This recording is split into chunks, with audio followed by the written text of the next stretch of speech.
Hi, welcome to Chess 24/7 and you are encountering another blitz game. Okay, queen pawn opening. I'm playing with black pieces, so I'll go with knight f6, my favorite move. I generally play this move because this move is quite flexible. This opening can transform into a couple of other openings. I can go with King's Indian with g6. I can go for Bogo Indian or I can go to Nimzo Indian by placing my bishop on b4. So quite flexible move, and with this knight to c3 move, one thing is for sure that my opponent cannot play queen's gambit. So I will establish a pawn in the center. Okay, so I will play a bit slow and will try to give some scope to this dark square bishop, because for black it says dark square bishop which is more powerful, and for white it says light square bishop which is more powerful. And my knight is being pinned to my queen. I don't like this pin on queen, but first I'll attack the center with c5. So he's counter attacking. I'll still take this pawn because now I have this pawn duo in the center, which is said to be good because it helps you to put your pieces in the middle of the board easily and gain space. And I think I'll throw a question to this bishop, whether he wants to take my knight or he wants to get away, or he just wants to still maintain this pin over here on this diagonal. Okay, he wants to maintain this pin. I'll actually go here and we'll try to castle as soon as possible. Okay, I think I'll go with knight c6 because I want to maintain my bishop pair. I don't like giving my bishop pair that easily.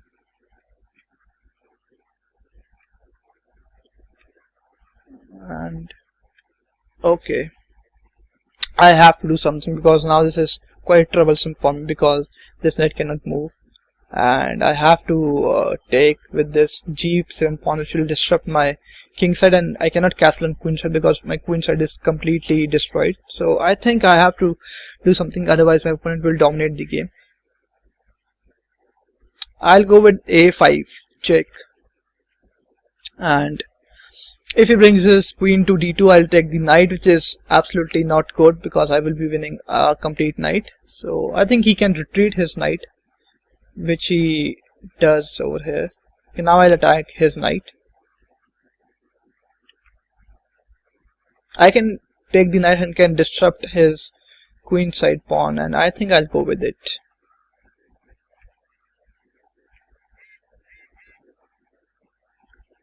Okay, so he has 1, 2, 3 attacks. Okay, so I think I'll just pin his knight to his queen so that he cannot move.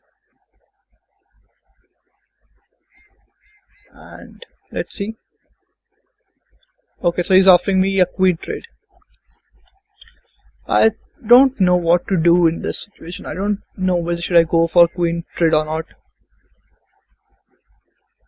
I think he made a mistake. He could have easily grabbed my bishop on d6. So I think I will go for queen trade now, so I don't want to lose my bishop so easily.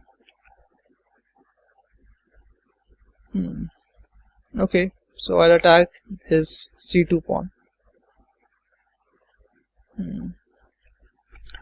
Okay. So since I have a pawn in the center, it's I think quite advantageous for me. And since I have the bishop pair, I would like to make this game as open as I can. I think it is going to be an open game, so I will first lend some more support to my e5 pawn, although it is well protected, but still I would like to get some more support to the pawn. With this move he is completely, I think he is disrupting his king side, but that's not a big problem because we don't have queens that much, so the attack would not be that great. So first I will give him some checks, and the check. And the reason I go for giving checks is because it is a force move. Your opponent has to move, so it gives you kind of tempo, and in chess tempo is really of great importance, and I think I'm going to attack the rook on a1, and let's see what my opponent replies. Okay, so what I plan to do is I plan to attack this pawn on c4 because this is an isolated pawn and I can tie my opponent for the protection of this pawn. I'll bring another attacker to this pawn, although it is well protected by the knight and the rook. Let's see.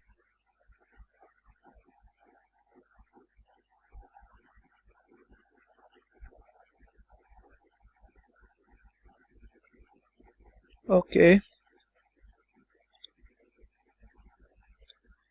so I think I will attack his rook over here, and I think I can win this rook by playing bishop to c2, but I don't want to give up my bishop pair so easily, although yes, it's quite advantageous to attack to exchange rook for a bishop, but I don't want to. First I'll grab this pawn. Okay, so one thing is good that my opponent is putting his pawns on white squares because he has a dark square and he's making my white bishop difficult to play. I'll actually attack this pawn over here.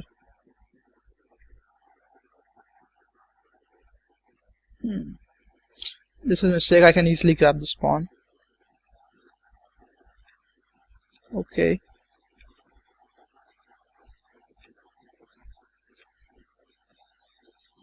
This was a mistake, I guess. Okay, so white resigned. Okay, so let's go back and see where did I made any kind of mistake and where my opponent went and made any kind of mistake. Okay, d4, knight f6, knight c3, d5, knight f3. See, I don't know what kind of opening is this. I haven't played such kind of opening, but this is, I think, simple queen pawn opening.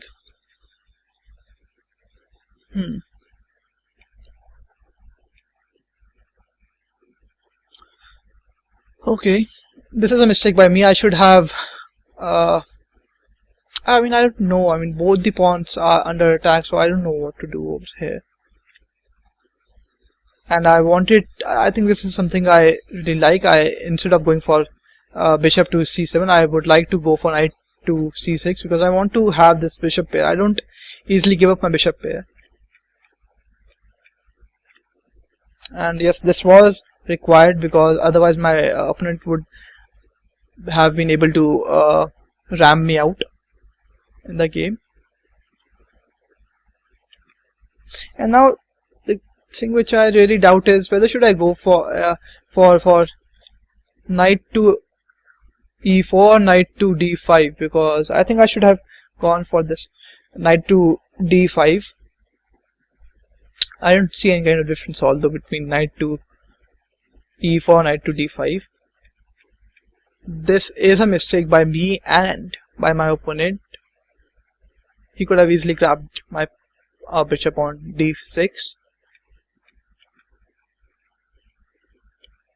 And this is bad. I don't know why this move was played. I don't know. I think over here he had lost his all hopes to win this game. I don't know what was he hoping. I think he didn't want to play this game. And now I think what my next move would have been to give this check on with my bishop on e4. It would be a great check because then this knight cannot move. I would be putting more pressure on my opponent. It would have been good. Okay, that's it for this video. See you in my next video, and yeah, good day.